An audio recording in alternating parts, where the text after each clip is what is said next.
reading and writing ده بقى جزء القراءة والكتابة. the helping hands الأيدي المساعدة.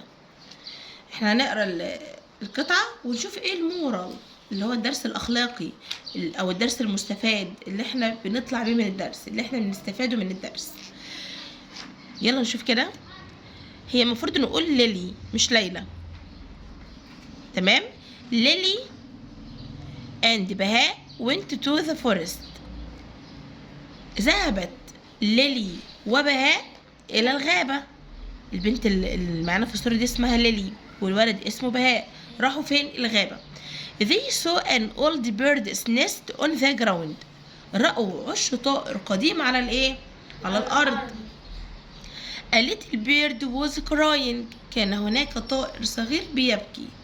العش ده عش طائر صغير وكان بيبكي. الطائر بيبكي فبقول Oh no, its home is broken, said Lily. ليلي قالت ايه؟ يا إلهي منزله مكسور. المنزل بتاع الايه؟ الطائر الصغير اللي عمال يبكي ده. ليه بتقول يا إلهي منزله؟ المنزل بتاع الطائر يعني ايه؟ مكسور. بهاء carefully put the nest back in a tree. أعاد بهاء العش بعناية إلى الشجرة. خد العش من الأرض ورجعه على الشجرة تاني يعني. طب بعد كده إيه اللي حصل؟ They cleaned up the trash. They found and made the forest a cleaner place.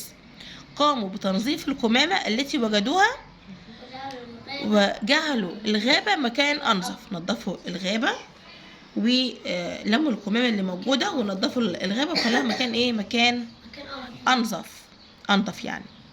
The little bird was happy again. أصبح الطائر الصغير سعيد مرة أخرى. ايه بقى الدرس المستفاد؟ المورال ايه من الدرس؟ بيقول we can all help to protect nature and its animals. كلنا نستطيع أن نساعد في حماية الطبيعة. يعني مثلا دلوقتي ليلي وبهاء لما راحوا نظفوا الغابة هما كده بيساعدوا في حماية الايه؟ الطبيعة. ولما رجعوا العش مكانه في الشجرة كده هما بيحافظوا على ايه؟ بيئات الطيور، الموطن بتاع الطائر او البيئة بتاعة الطائر اللي الطائر بيعيش فيه.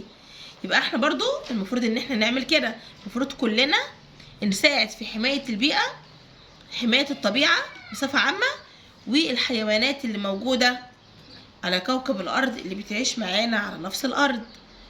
هو ده المورال أو الدرس المستفاد من The Helping Hands.